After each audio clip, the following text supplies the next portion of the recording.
So ito guys, i-review muna natin sa mga baguhan natin guys para meron kayo idea. Yan. At least mayroon tayong may share. Yan. So brand name ito guys ay Sakura EB739. Maganda din yung ganyang pagka-design guys, tapos malinis. Ang kagandahan dito is safe yung mga buttons, yung mga tone controls. So hindi magalaw na mga outsider or mga maliliit na bata, hindi mapihit. Yung mapipihit lang yung mic volume tsaka music volume. Yan. Same sa mga Sakura 735. Nakabaon yung mga control niya guys. Kailangan mo pa ng flats screw. Ayan. So ito guys, ito yung power switch ng 739. Ayan. Nandito yung kanyang buttons. Meron siyang mute. Automatic pa to mute. Pag i-push natin, input. Kagandahan, meron siyang DSP. Yan. Play, next, previous, tsaka next. Yan. Pero ito guys, itong portion na to is wala na to. Wala nang gamit. Lost contact na. Yan, wala na siya. Nakadirect na po ito input sa DVD. Ayan. Dito guys, meron siyang master volume ng microphone. Ito. Yung volume niya. Maganda siya guys, oh. Yung kanyang knob niya guys. Flat knob. Ayan. Tapos, ito yung music volume. Ayan. Tsaka kagandahan dito guys, meron siyang assistant volume. Ito yung assistant volume ng mic. Tapos, yung music. Yan. Dito sa baba guys, meron po siyang USB tsaka SD. Yan. Pero, parang hindi na to gumagana. Itong portion na to. Meron siyang MP4 input kung gusto mo mag-gitara or ano yung gusto niyo na input. Meron siyang effects na delay, echo effects, bass and treble, tone control lang, microphone input.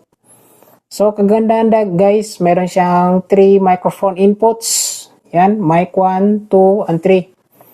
So dito na portion guys ay separated po yung volume ng microphone 1, microphone 2, microphone 3. Yan. So, individual yung kanyang volume guys. Compare sa mga other brand na isa lang yung volume. So, dito na side is music, bass, treble, and balance. Yan. Ito na po yung control. Yan. So, dito naman tayo guys sa kanyang back portion. Papakita natin yung kanyang back portion. Actually guys, kinabitan na natin to ng speaker. Tapos, yung input guys. So, ito yung kanyang input sa IC card sa patungo sa kuryente. Ayan. Sa kanyang output guys, meron po siyang left and right talaga yung gamit dito. Sa mga integrated amplifier mga guys, gumagamit sila ng speaker A and B. Ayan. So, merong speaker A, right and left channel. Sa speaker B din guys, meron siyang right and left channel. Ayan. Pero sa totoo guys, itong right sa speaker A and speaker B is iisa lang talaga yung connection dito sa loob. Same dito guys sa left channel sa speaker A and B. So itong left dito guys tsaka left dito ay isa lang yung connection sa loob. Bali sa labas ng output nito ito is ginawa na nila lang dalawang linya. Yan. Para kung gusto mo magdagdag ng speaker is pwede. Yan. Yung purpose kasi dito guys ay isang speaker dito sa speaker A right, isang speaker dito sa speaker A left, saka isang speaker dito sa speaker B right, saka speaker B left or isang sound box. So, pwede mag-load ito guys ng 4 na sound box. 8 ohms per output. Yan. Dito guys sa input, meron siyang MP4, DVD, saka auxiliary. Yan. Sa totoo guys ay dalawa lang talaga yung input, left and right. So parang ginawa lang mixer mga guys. Meron siyang 3 channel input. Pero sa actual niya guys, isa lang talaga yung kailangan yung piliin. Kasi meron po yung input selector sa harap.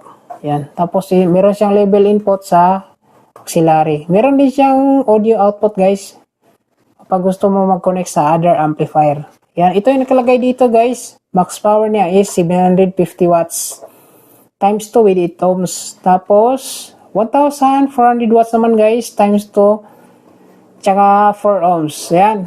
Ito yung 4 ohms. Kapag naglagay kayo ng 4 na speaker dito, is maging 4 ohms na po siya. Yan. 4 ohms dito guys. Kapag pinuno nyo ito ng speaker, isa dito sa left, sa right, left, right, left. Kung mayroong nakalagay ng 4 na speaker lahat. So, maging 4 ohms na lang na po yan guys. Yan. So, mas maganda kung 4 yung speaker mo. Kung ilo-load mo dito guys, malakas na.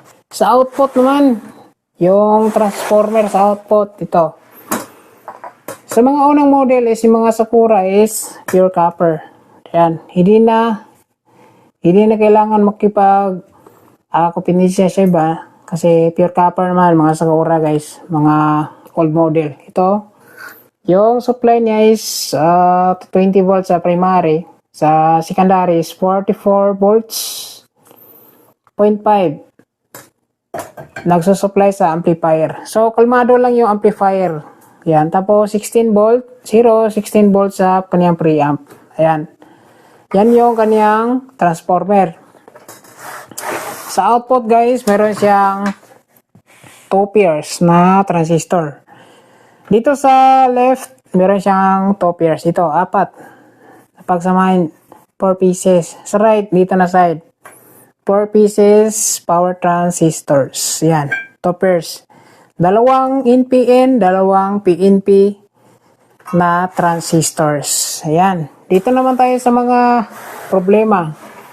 Yung problema nito guys, nung dinala dito is kapag i-power on at power off is merong lagatok yung speaker. So, nakadismaya talaga kapag ganyang problema guys. Pag power on mo, putok yung speaker mo. Yan. Kapag i-power off mo, puputok naman yung speaker mo. Hindi yung hina lang yung putok, malakas yung putok guys. Nagbabounce talaga yung ating speaker. Yan. So, nakakadismaya. Tapos, magiging sanhi po yan guys na pagkasira ng ating speaker. Malakas yung impact ng putok ko. Yan. So, hindi lang natin na i-video. Kasi, akala ko kukunin na kaagad. Kasi, nagmamadali yung mayari nito. Yan. So, ito. Ito guys, yung second problem. Yung microphone 1, 2, 3 is walang audio guys. Walang audio na makapasok sa amplifier. Yan, kahit mag-full volume pa itong microphone volume is wala talagang audio na boses na makapasok. Yan. So, yung problema guys, yung natanggal natin, ito. Unang problem, ito. Papakita natin. Papakita natin para mayroon tayong magpakita ni bossing. Ito. So, una, ito, microphone volume. Ito, natanggal natin guys. Ito yung natanggal natin galing dito. Natanggalan natin, pinalitan na ng bago. Yan, sira. Ayaw na mag-volume. Yan. Pangalawa, itong kanyang, hindi ito. Itong kanyang preamp IC. Yan.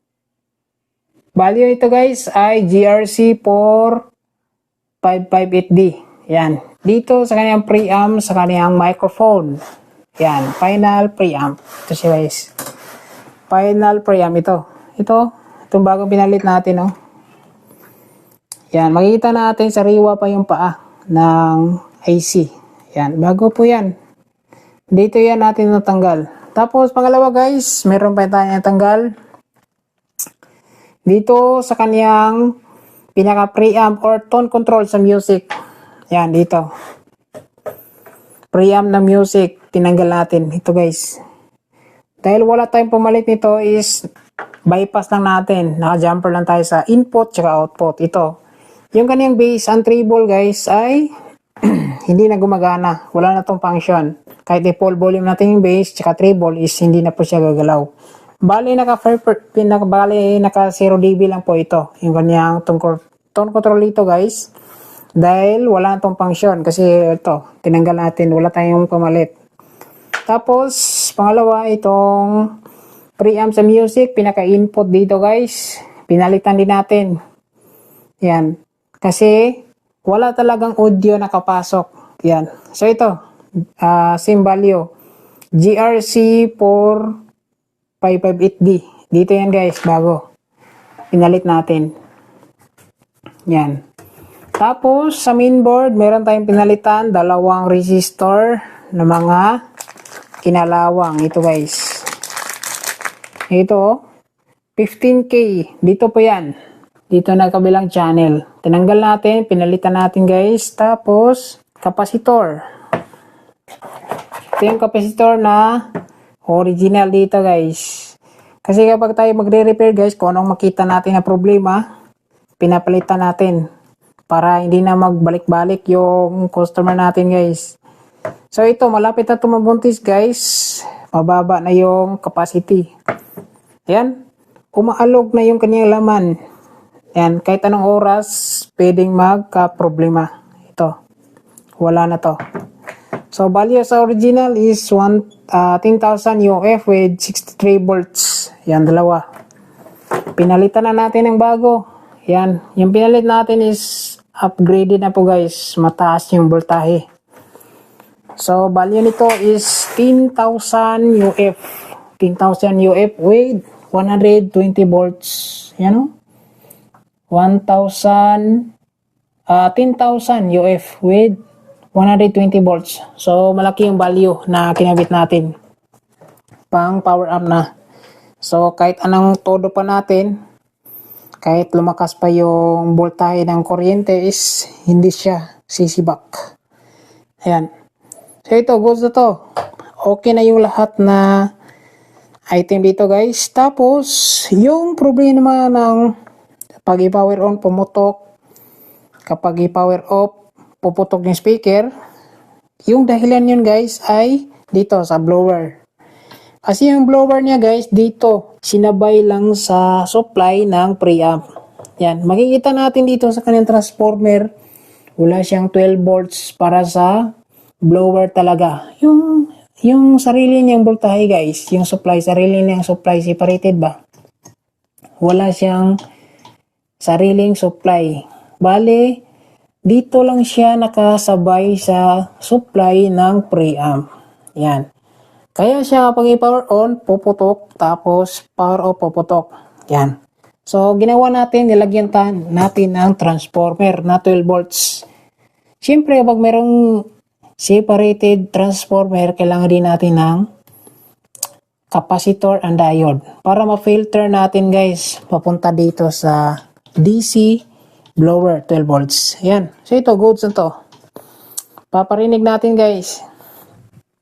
Paparinig natin. So, time check natin, 9 PM na. So, nag-upload ako sa Facebook. Parang ayaw i-accept ni Meta yung video natin. Copyright. So, kaya gumawa ako ng separated video para i-upload natin sa YouTube. Yan, para marami ang makakita. Ito. Saksak natin. Meron ito speaker. So, power on. So, wala na itong putok guys kapag i-power on tapos power off. So, power on natin. Yan. Hindi na yan puputok yung speaker natin. Yan. Ring natin yung relay. Gumagana. Tapos, i-power off natin guys. Wala na din tayo maririnig na putok sa ating speaker. So, power off natin guys. Oh. Yan. So, malinis. Alam na yan ng may-ari ng amplifier na to kung ano yung problema ng amplifier niya. So ito okay na. Sa power on tsaka power off, malinis na. You know?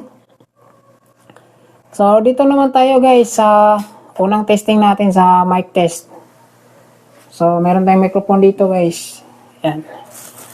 Yung microphone ito is walang audio. Sa kanyang microphone. I-mic test lang natin guys saglit para mayroon tayong kuha sa ating customer guys, makita.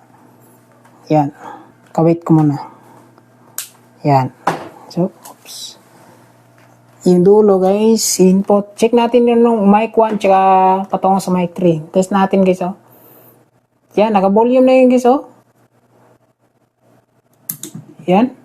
So, walang kalansing, walang mga humming, walang hazing, you know. Meron siyang audio. Test natin guys. Hinahantay. Test natin ha. Check. Hey, mic. Testing. Check. Testing. So, meron audio sa mic 1. Lipat tayo sa mic 2.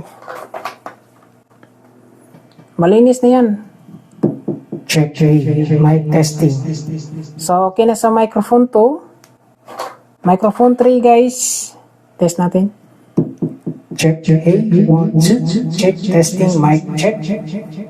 So, okay na guys. Yung microphone 1, microphone 2, tsaka microphone 3. So, alam na yan ng may-ari kung ano yung problema sa kanyang amplifier. So, ito, goes na po ito. Dito naman tayo sa music. Play tayo ng music. Goes na rin to. Walang problema yung music. Ayan. Dito tayo sa laptop natin. Play tayo ng music guys. Ayan.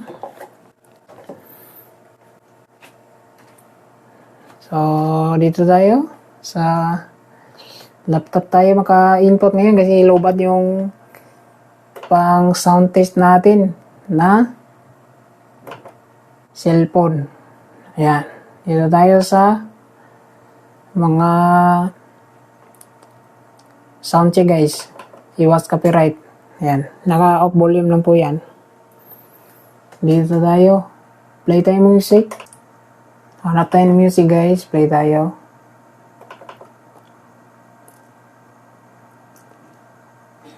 Ito. Play tayo dito guys. Ayan. Antayin lang natin mag-play guys yung music, yung play natin. Ayan, nag-play na guys sa ating laptop. Volume natin guys.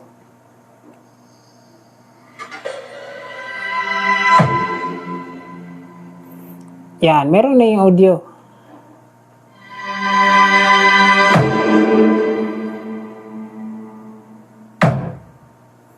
So, gamit natin yung speaker, maliit lang. 6 inches, pang sound check lang natin dito sa loob.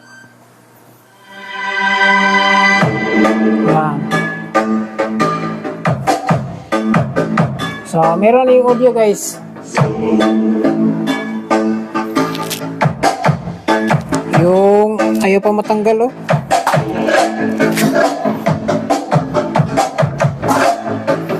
Lipat natin sa kabilang channel.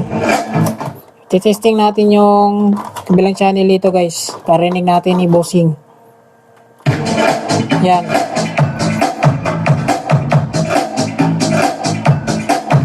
Dito guys. Meron na yung audio lahat. Pantay po yung lakas. Dito rin.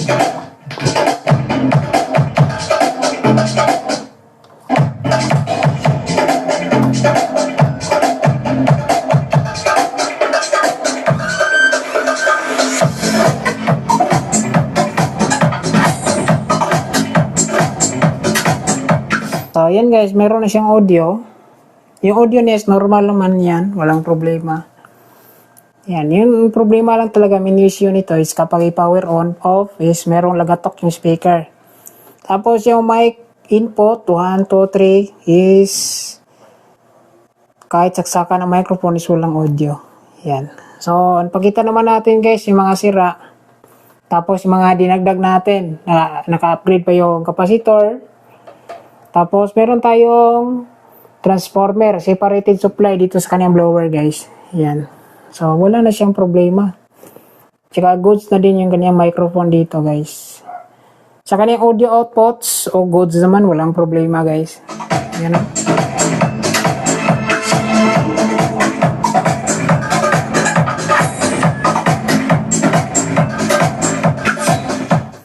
Yan.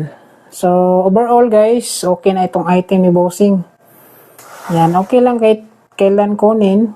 Yan, basta at least nagawa natin ang paraan. Naayos natin guys. Yan. So, yun lang guys yung video natin. Maraming salamat. Tsaka God bless. Ingat tayong lahat.